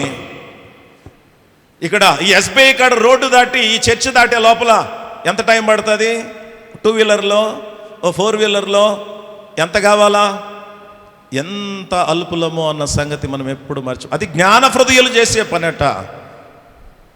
మూడవది, అంతమును గుర్చిన ఆలోచన కలిగి ఉండాలి, అప్పుడే మనం జాగ్రత్త పడగలము. అంతమును గురించి ఆలోచన చేసేటప్పుడు మనం ఎంత అస్థిరులమో అల్పులమో అన్న సంగతి మనము జ్ఞాపకం చేసుకోవాలి, మర్చిపోకూడదు. దేవుడు ఆ పని చేస్తున్నాడు. మూడవది, ఆ అంతము ఎలాగ ఉండకూడదో కూడా మనం జాగ్రత్త పడాలి. ఎలాగ ఉండకూడదంట 13వ వచనం చూడండి. నేను వెళ్ళిపోయి లేక పోకమునుపు నేను తెప్పరిల్లునట్లు నన్ను కోపముతో. సో చాలా ప్రాముఖ్యమైనటువంటి పాయింట్ ఇది. మనం జాగ్రత్త పడాల్సింది. ఏ రోజైనా చనిపోతావు, ఒకటి అల్పాయుష్కులమో దీర్ఘాయుష్కులమో తర్వాత సంగతి. బట్ మన ఈ లోకములో మనం వెళ్ళిపోయి కొనిపోబడక మునుపు దేవుని కోపము మన మీద ఉండకుండా చూసుకోవాలి. That is most important. దేవుని కోపము మన మీద ఉండకుండా చూసుకోవాలి. ఏమవుతుందండి దేవుని కోపం ఉంటే? హెబ్రీ పత్రిక 3వ అధ్యాయము 8వ వచనము నుండి 4వ అధ్యాయము 1వ వచనం వరకు మనం చదివితే అక్కడ అద్భుతమైన మాటలు ఉన్నాయి. చదవండి ఒకసారి త్వరగా. హెబ్రీ పత్రిక 3వ అధ్యాయము 8వ వచనం నుండి. నేడు మీరు ఆయన శబ్దమును వినిన ఎడల అరణ్యములో శోధన దినముందు కోపం పుట్టించినప్పటి వలె మీ హృదయములను కఠినపరచుకొనకుడి. 40 సంవత్సరములు నా కార్యములను చూచి మీ పితరులు నన్ను పరీక్షించి శోధించిరి. కావున నేను ఆ తరం వారి వలన విసిగి వీరెల్లప్పుడూ తమ హృదయాలోచనలు తప్పిపోతున్నారు, నా మార్గములను తెలుసుకొనలేదు కనుక నేను కోపముతో ప్రమాణం చేసినట్టు వారు నా విశ్రాంతిలో ప్రవేశింపరని చెప్పి తిని. కోపముతో ప్రమాణము చేసినట్లు ఏం చెప్పినాడంట? నా విశ్రాంతిలో ప్రవేశింపరు. మనం జాగ్రత్త పడాల్సింది ప్రధానంగా నా అంత్య దినాము లోపల, నా అంతము లోపల నేను జాగ్రత్త పడాల్సింది. దేవుని కోపము నా మీద లేకుండా చూసుకోవాలి. By that minute, by that hour, ఆ సమయము ఆ గడియ వరకు కూడా దేవుని కోపము మన మీద రాకుండా లేకుండా చూసుకోవాలి. ఎందుకంటే ఆయన కోపపడితే ఆయన విశ్రాంతిలో మనము ప్రవేశింపలేము. ఆయన విశ్రాంతిలో ప్రవేశించలేం. ఇశ్రాయేలీయులను గురించి ప్రభు చెప్పినటువంటి మాట, ఆయన అన్నాడు, నా విశ్రాంతిలో ప్రవేశించిన. ఎంత కోపం వచ్చిందో దేవుడైన యెహోవాకి ఇశ్రాయేలీయుల మీద. ఎన్ని కార్యాలు చేశాడో. ఆ 20 సంవత్సరాల పైప్రాయం కలిగిన వారిని గురించి చెప్పబడిన మాట అది. నా విశ్రాంతిలో ప్రవేశింపరు అని ఆయన ఆ మాట చెప్తున్నటువంటి పరిస్థితి మనం చూస్తాం ప్రియులారా. అవును, ఎందుకంత కోపం వచ్చింది ఆయనకి? అంతకుముందు ఆయన కోపం రాలేదా? చాలా సందర్భాలు వచ్చాయి. 32వ అధ్యాయం నిర్గమకాండము 10వ వచనం 22వ వచనాల్లో చూస్తాం. బంగారు దూడను వారు చేసుకున్నప్పుడు యెహోవా కోపం రగులుకొనెను, బట్ మోషే అడ్డుపడ్డాడు. సంఖ్యాకాండం 11వ అధ్యాయం 1-2 వచనాల్లో మార్గాయాసము చేత సనుగ్గారు, యెహోవా కోపం రగులుకొనెను. అగైన్ మోషే, మళ్ళీ దేవుడు అగ్నిని చల్లార్చుకున్నాడు, కోపాగ్నిని. సంఖ్యాకాండం 11వ అధ్యాయము 10-11 వచనాల్లో మన్నా గుచ్చి విసిగిపోయి, ఈ చవి సారము లేని మన్నా ఎంతకాలము, మాకు మాంసము కావాలన్నప్పుడు మళ్ళీ యెహోవా కోపం రగులుకొనెను. వాళ్ళ మాంసము వాళ్ళ పళ్ళ సందులో ఉండగానే దేవుని కోపానికి కొంత గురి అయినారు. 14వ అధ్యాయంలో ఆ మంచి సమాచారం చెప్పిన వారిని మాట నమ్మకపోయిన పరిస్థితిలో కోపం వచ్చింది. 16వ అధ్యాయం 41-50 వచనాల్లో మనం చూస్తే మోషే అహరోనుల మీద తిరుగుబాటు చేసినప్పుడు కోరాహు, దాతాను, అబీరాములు దేవుని కోపాన్ని చూశారు. సంఖ్యాకాండం 25వ అధ్యాయం 1-9 వచనాలలో మోయాబు స్త్రీలతో వ్యభిచారం చేసినప్పుడు దేవునికి అప్పుడు కోపం వచ్చింది, తెగులు వచ్చింది, ఫీనెహాస్ అడ్డపడ్డాడు. సో టైమ్ అండ్ అగైన్ ఐగుప్తులో నుంచి వచ్చింది మొదలుకొని అనేక సార్లు దేవుని కోపాన్ని వాళ్ళు చూచారు, అనేక సార్లు దేవుని కోపాన్ని చూచారు. బట్ ఆ కోపం ఎలాగునిందంటే, కోపము చూపుచునే వాత్సల్యము చూపే దేవుడు. ఆ కోపాన్ని మోషే లాంటి వారు, ఫీనెహాసు లాంటి వాళ్ళు, అహరోను లాంటి వాళ్ళు అడ్డుపడుతూ, ప్రభువా ఐగుప్తీయులు ఏమనుకుంటారు తండ్రి, వాళ్ళ దేవుడు పెద్ద ఇది అని చెప్పి మా దగ్గర నుంచి తీసుకుపోయి వాళ్ళని అరణ్యములో చంపారనుకుంటారు ప్రభా. ఇలాంటి విజ్ఞాపనలు మోషే ఒక చోటు, వాళ్ళు లోబడనొల్లని ప్రజలని నీకు తెలుసు కదయా, వాళ్ళు దుర్మార్గులను నువ్వు నాకు చెప్పావు కదయ్యా, ఇప్పుడు నువ్వే వాళ్ళ మీద కోపపడితే ఇలాగూ అడ్డుపడ్డారు. ఆ అడ్డుపడిన సందర్భాలలో దేవుడు తిరిగి తన కోపాన్ని అణుచుకుంటూ మలుచుకుంటూ వచ్చారు. బట్ ఇక్కడికి వచ్చే లోపల ఆయన కోపాన్ని ఎవ్వరూ అడ్డుకోలేకపోయారు. ఇది ఇప్పటిదాకా మన జీవితాలలో కూడా దేవుని కోపాన్ని అనుభవించిన వారు ఎవరు ఉండరు. దేవుడు ఖచ్చితంగా మనము కోపగించుకున్నటువంటి పరిస్థితులు అనేక అనుభవాలు మనకుంటాయి. బట్ ఆ అనుభవాల్లో మళ్ళీ మన విజ్ఞాపనను బట్టో, మన కొరకు చేయబడిన విజ్ఞాపనను బట్టో, లేక అక్కడ ప్రియ ప్రేక్షకుడు తండ్రి యొద్ద చేస్తున్న విజ్ఞాపనను బట్టో మనము వీఆర్ ఎక్స్టెండింగ్ అవర్ లైఫ్. లూకాసు వార్త 13వ అధ్యాయంలో తోటమాలి విజ్ఞాపనం చేస్తాడు కదా, అయ్యా ఈ సంవత్సరం ఉండనేమో, లేకపోతే వచ్చే సంవత్సరం కావాలంటే ఈ చెట్టును నరికించి ఈ సంవత్సరం దానికి నేను, అలాంటి విజ్ఞాపనలు మనం బ్రతికిస్తున్నాయి. But end of our life there will not be any intercession. మన అంచె దినమున ఎలాంటి విజ్ఞాపనలు పనికిరావు. ఎవడు కూడా, యేసు ప్రభు వారు కూడా అక్కడ ఏమి విజ్ఞాపన చేయలేని పరిస్థితి. కాబట్టి ఆయన కోపపడితే ఆయన విశ్రాంతిలో మనము ప్రవేశించలేం. జీవము గల దేవుని చేతిలో పడుట మహాభయంకరం ప్రియులరా. దేవుని కోపం మన మీద నుంచి మరలు కొల్పబడక పోతే, వాళ్ళు కేవలము వాగ్దాన దేశంలో చేరకుండా రాలిపోయారు. కానీ మనకు పరలోకం లేకపోతే పోయింది, ఇంకేడుంటామా? అక్కడ కాకపోతే అగ్ని ఆరదు, వాళ్ళు బెటరా మనం బెటరా? ఆ కోపానికే వాళ్ళు విశ్రాంతిలో ప్రవేశించడంటే మరి జీవము గల దేవుని చేతిలో పడ్డ మహాభయంకరం. వాళ్ళు 40 ఏళ్ళు లేక అప్పటికి వాళ్ళు చూసిన అనుభవాలు కొన్నే. ఐగుప్తులో 10, అరణ్యములో 10, ఎన్ని అనుభవాలు మన జీవితాల్లో జరిగాయో. దేవుని కోపం ఇంకా ఒకవేళ ఈరోజు ఈ దినము మనకు ఆఖరి దినమైనా కూడా దేవుని కోపము మన మీద బహుగా కుమ్మరింపబడే దేవుని ఉగ్రత పాత్ర మన మీద, మన కుటుంబం మీద పడే పరిస్థితిలో బ్రతుకుతున్నామేమో ఆలోచన చేయండి. దేవుని కోపము, దేవుని ఉగ్రతను మనము ఎవడూ తట్టుకోలేము. దేవుడు అంటున్నాడు, జాగ్రత్త పడు. ఎందుకంత కోపపడిందో నేను 3 వచనాలు నేను తక్కని జ్ఞాపకం చేస్తాను. 8వ వచనం అంటాడు, వారి హృదయ కాఠిన్యమును బట్టి. 10వ వచనము అక్కడ 13, 15 వచనాడు, పాపం వలన కలుగు భ్రమ వలన వారు హృదయములు కఠినపరచబడ్డాయట. 10వ వచనములు అంటాడు, ఎల్లప్పుడూ హృదయాలోచనలతో తప్పిపోవచ్చున్నారు.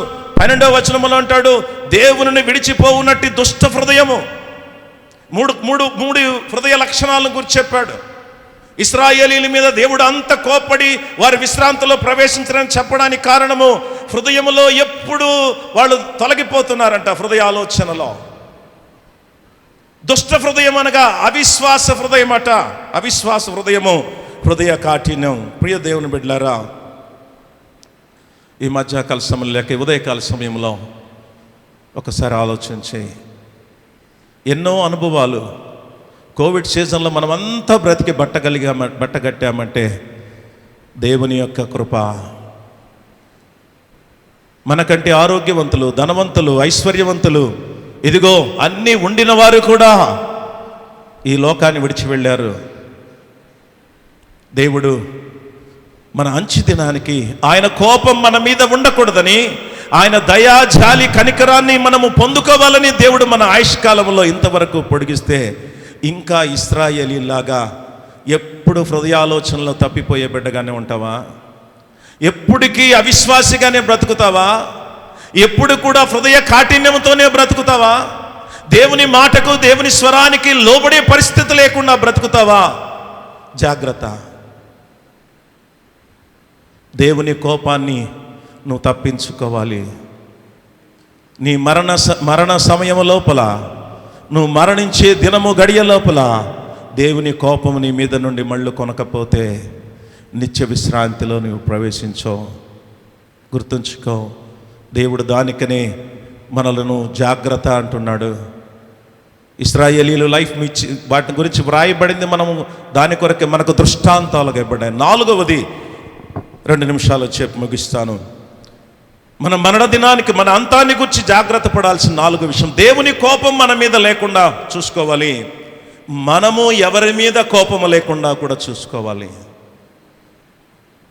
మనము చనిపోయే లోపల మనము ఎవరి మీద కోపము లేకుండా, యేసు ప్రభువు చెప్పారు, నీవు దేవుని మందిరానికి వచ్చి ఇదిగో దేవునికి బలి అర్పించే సందర్భంలో నీ సహోదరుని మీద, నీ పొరుగువాని మీద నీకు వ్యాజ్యము జ్ఞాపకం వస్తే దాన్ని అక్కడే వదిలిపెట్టి నువ్విచ్చే బలిని అంగీకరించని దేవుడు నీ పొరుగువానితో సమాధాన పడనప్పుడు నీ ఆత్మను, ప్రభువా యేసు ప్రభువా నా ఆత్మను చేర్చుకొని మీరు ప్రార్థించినా, మేము భూస్థాపితం చేస్తే కూడా పాస్టర్లుగా ఆ కీర్తన పుస్తకంలో ఉంటుంది, ఆత్మ లేకపోతే మనోహరమైన స్థలముల్లోకి వెళ్ళిపోయినాడు, యెహోవా భక్తులు ఇవన్నీ మేము ఎన్ని మాటలు చెప్పినా దేవుని కోపం మన మీద ఉండకుండా చూసుకోవడం ఎంత అవసరమో మనము కూడా మన పొరుగువారు లేక ఇతరుల మీద కోపపడని ఇక్కడ 39వ కీర్తనలో కోపం వచ్చేసింది. భక్తిహీనులు చూసే కోపం వచ్చేసింది. ఆసాపు కీర్తనలో కూడా అంటాడు, వారి అంతాన్ని గురించి ధ్యానించే వరకు నా కడుపులో మంటగా ఉంది. దావీదు కూడా భక్తిహీనులు నా గురించి నిందిస్తున్నారు, నా అంతాన్ని గురించి వారు మాట్లాడుకుంటున్నారు, వారి అంతం ఎట్లుంటుందో అని ఆలోచన చేసి కడుపులో వేదన కలిగేటప్పుడు దేవుడు, అరే పిచ్చిపుల్లయ్య దాన్ని పక్కన పెట్టి నీ అంతాన్ని గురించి ఆలోచన చేయన్నాడు. అప్పుడు దాన్ని పక్కన పెట్టి తన అంతాన్ని గురించి ఆలోచన చేస్తున్నాడు. అవును ప్రియులరా, కయ్యను ఆ రోజు అనుకోలేదు దేవుడు సడన్గా వచ్చేస్తాడు, అడిగేస్తాడు అని. అందుకనే జవాబు సిద్ధపరచుకోలేకుండా నీ సహోదరుడైన హేబేలు ఎక్కడంటే నేను ఆయన కావలి వాడినాను అన్నాడు. దేవుడు అవకాశం ఇస్తాడు. దేవుడు ఒక జడ్జిమెంట్ ఇచ్చేసాడు. ఇక నో మోర్ ఛాన్స్, ఏడవడమే పని. అయ్యో నా దోష శిక్ష నేను భరింపలేనంతది. సహోదరుని మీద నిష్కారణంగా వచ్చిన కోపం. నా కోపానికి రీజన్ ఉంది పాస్టర్ గారు అని మీరు అనొచ్చు. నాకు కూడా చాలామంది మీద కోపం ఉంటుంది. వారు చేసే పనులను బట్టి, వారు చేసే ఆలోచనలను బట్టి, దేవునికి ఆయాసకరమైన జీవితాలను బట్టి. కానీ ప్రభు వాక్యం చెప్తే కోపపడుడి కానీ పాపము చేయకుడి. ప్రభునందు ప్రియ దేవుని సంగమా, ఆత్మను చంపనేరక దేహమునే చంపువానికి భయపడుతూ బ్రతుకుతున్నామేమో. ఆత్మను దేహమును కూడా నరకములో యాతన పెట్టువానికి ఎంత భయపడాలో ఈ ఉదయకాల సమయంలో. ఎందుకు ఐ డు నాట్ నో. నేను చాలా మట్టుకు దీన్ని స్కిప్ చేద్దామని చూసిన, ఈ మెసేజ్ కాకుండా మీకు వేరే మెసేజ్ ఇవ్వాలని నేను ఎంతో ప్రయత్నం చేసినాను. బట్ దేవుడు ఎందుకో దాన్ని ఎంత ప్రతికూలత చెప్పాను కదా. ఇక్కడికి వస్తాను, క్రిస్మస్ పాట వినడం ఇవన్నీ కూడా నాకు ఏంటి, నేను am I going in right way, దేవుడు నడిపింపులో ఉన్నానా లేక. పాస్టర్ గారు చెప్పిన తర్వాత నాకు ఒక నెమ్మది. ఎవరిని బట్టో దేవుడు అంటున్నాడు, జాగ్రత్త, నీ అంతాన్ని గురించి మర్చిపోవద్దు. నీ అంతము ఎంత అల్పమైనదో, నీకొచ్చే బాధలు, ఇబ్బందులు, నీ శత్రువులు నిన్ను నిందిస్తున్న వేళ గుర్తుంచుకో, అంతాన్ని గురించి నువ్వు ఆలోచన చేయడానికే దేవుడు నీకు కలిగిస్తున్నాడు. వెంటనే దాన్ని రిపేర్ చేసుకొని బాగు చేసుకొని మళ్ళీ బతికేద్దామని ఆశపడ్డం తర్వాత సంగతి. మొదట లెర్న్ దేవుడు నేర్చుకో, జాగ్రత్త పడి ఉంటున్నాడు. దాని గురించి ఆలోచన చేయి. నువ్వెంత అస్థిరుడవో మర్చిపోవద్దు. జాగ్రత్త. దేవుని కోపము నీ మీద నుండి తొలగిపోవాలి. నువ్వు చనిపోయే లోపల దేవుని కోపము నీ మీద ఉంటే నిత్య విశ్రాంతిలో నువ్వు ప్రవేశించు. భయంకరమైన పరిస్థితి వస్తుంది, భయంకరమైన పరిస్థితి వస్తుంది. చాలామంది కోవిడ్ సీజన్లో మాట్లాడని వాళ్ళకు కూడా ఫోన్లు చేసి సమాధానం పడిపోయినారు. నేను సంఘాన్ని వదిలిపోయినానని చెప్పి ఒక ఆయన నా మీద అలిగేసి చాలా సంవత్సరాలు మాట్లాడలా. నెల్లూరులో ఉన్న పెద్ద ఆయన మంచోడు. నేను సంఘాన్ని వదిలిపెట్టిపోవడం ఆయనకి ఇష్టం లేదు. నాకున్న భారాన్ని బట్టి నేను వెళ్ళాల్సిన పరిస్థితే. అది ఎప్పుడో నేను ముందుగా కూడా చెప్తూ వచ్చాను 5 years నుంచి. నేను పలానా సంవత్సరంలో అక్కడ వేకెన్సీ వస్తుంది, నేను అక్కడికి వెళ్ళాలి, నా బర్త్ ప్లేసు అక్కడ, సంఘం చాలా వెనకబడి ఉందని చెప్పి. కోవిడ్ సీజన్లో వాళ్ళ ఇంటికి అంతా కోవిడ్ వచ్చేసింది. వెంటనే ఫోన్ చేసినాడు. నేను కోవిడ్లో బెంగళూరులో ఫిలోమినాస్ హాస్పిటల్ అడ్మిట్ అయి ఉంటే గంటకోసారి నా కొడుక్కి ఫోన్ చేస్తాడు. నేను, నా భార్య, నా కూతురు, 3 బెడ్లు దేవుని దయ వల్ల ఎట్టో దొరికింది. గంటకోసారి సాయంకాలం ఉదయం ఫోన్ చేసి ఎట్టున్నాడు డాడీ, ఎట్టున్నాడు, డాడీతో మాట్లాడాలా, మాట్లాడేసినాడు. అయిపోయింది. కోవిడ్ అయిపోయింది కదా. వాళ్ళ ఇంట్లో కోవిడ్ పోయింది, మా ఇంట్లో కోవిడ్ పోయింది. మళ్ళీ నేను కనబడితే ఎటు తిరుక్కొని పోతున్నాడు. సెకండ్ పోతే వెనక్కి తీసుకున్నాడండి. అర్థం కాదు మనుషులు కదా. ఎంతసేపు ఉంటాం? ఒక్క నిమిషం లేచి నిలబడదాం. మన జీవితాలను, మన అంతాన్ని గురించి ఆలోచన చేద్దాం. ఈరోజు నేను ఆరోగ్యవంతుడినే, నేను వెళ్ళే వెహికల్ సేఫ్టీనే, నేను తినే ఆహారం సేఫ్టీనే, నేను పీల్చే గాలి పొల్యూషన్ లేనిదే, నేను అన్ని విషయాలలో జాగ్రత్తగా ఉన్నాను అనుకోవద్దు. మనం ఎంత అల్పులమో తెలియదు. ఇదిగో దేవుని కోపము, దేవుని ఉగ్రత మన మీద నుండి మన మీదకి రాకముందే మన అంతానికి మనము సిద్ధపడవలసిన వారం అయించున్నాం. మనసుల్లో ప్రభువుని అడగండి. దేవుని వైపు చూద్దాం. ఎన్నో సంవత్సరాలు నన్ను దాటిపోవుచున్నవి, నాశలు నా కలలనే వెంబడించుచుంటిని.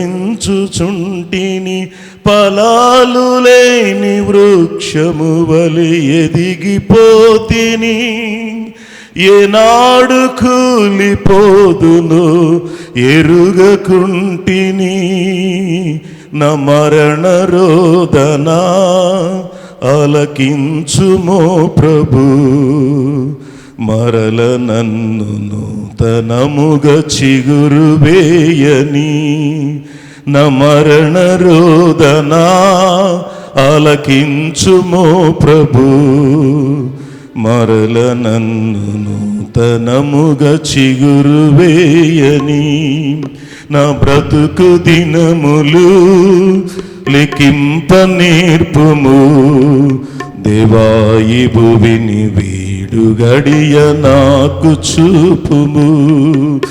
ఇంకొంత కాలము ఆయుష్ పెంచుము, నా బ్రతుకు మార్చుకొందును సమయము నిమ్ము. నీ పిలుపు నేను మరచితి, నా పరుగులోనే నలసితి. నా స్వార్థము నా పాపము పతన స్థితికి చేర్చెను. నా అంతమెటుల నుండును భయము పుట్టుచున్నది. దేవా నన్ను మన్నించుము, నా బ్రతుకు మార్చుము. యేసుని చేతికి ఇక లొంగిపోదును, విశేషముగా రూపించుము నా శేష జీవితం. నా బ్రతుకు దినములు లెక్కింప నేర్పుము, దేవాయి భువిని వీడు గడియ నాకు చూపుము. ఇంకొంత కాలము ఆయుష్ పెంచుము, నా బ్రతుకు మార్చుకొందును సమయము నిన్ను. మా దేవా ప్రభా మీకు స్తోత్రాలైనా మేము మార్చుకోవాలి నైనా. మా అంతాన్ని గురించి ఇప్పుడు మేము నిజంగా మా హృదయాల్లో పరిశీలన చేసుకుంటే నీ కోపం మా మీద ఉంది ప్రభా. నీ కోపం మా మీద నుండి నైనా తొలగిపోవునట్లు నీ కోపానికి మేము బలి కాకముందే నైనా మా అంతానికి మేము జాగ్రత్త పడడానికి సహాయం దయచేయండి ప్రభా. ఇంకొంతకాలం ఆయుష్కాలం దయచే ప్రభా. మా బ్రతుకు దిద్దుకోవడానికి, మా కుటుంబాలను దిద్దుకోవడానికి, మా సంఘాలను దిద్దుకోవడానికి వట్టి ఊపిరి వంటి వారమే నైనా. మాకంటూ మేము నిలబెట్టుకోగలిగినదంటూ ఏది ఉండదు. ఏ ఒక్కడు కూడా శాశ్వతము కాదంటున్నాం నైనా. ఎంత హృదయ కాఠిన్యంలో ఉన్నామో, ఎంతగానైనా దుష్ట హృదయం మాలో ఉందో అనగా అవిశ్వాస హృదయము. ఎల్లప్పుడూ హృదయాలోచనలు తప్పిపోయే హృదయాలే విన్నంతసేపే నైనా. మా హృదయాలు సరిగా లేవు, మోసకరమైన వ్యాధితో నిండి ఉన్నాయి నైనా. మా భక్తి మాకు ధైర్యం పుట్టించడం లేదు. ఇదిగో నైనా నులివెచ్చని స్థితిలో ఉన్నామేమో నైనా. ఈ ఉదయకాల సమయంలో మాతో మాట్లాడినందుకు స్తోత్రాలు. నాకే కావచ్చు, ప్రియులకే కావచ్చు, ఎందుకో మా అంతాన్ని గురించి జాగ్రత్త పడు అని మాకు నైనా తెలియపరిచిన సంగతులను బట్టి స్తోత్రాలు నైనా. మా అంతాన్ని గురించి మేము జాగ్రత్త పడడానికి సహాయం దయచేయమని, విత్తబడిన వాక్యాన్ని ఫలింపు చేయమని సేవకుని బట్టి, కుటుంబాన్ని బట్టి, సంఘాన్ని బట్టి ప్రార్థిస్తూ యేసునామమున అడుగుచున్నాము తండ్రి.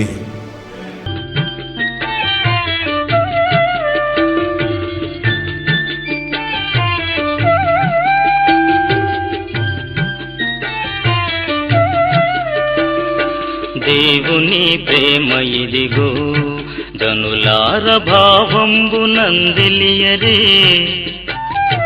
కేవలము నమ్ముకొనినా పరలోక జీవంబు మనకబ్బును, పరలోక జీవంబు మనకబ్బును.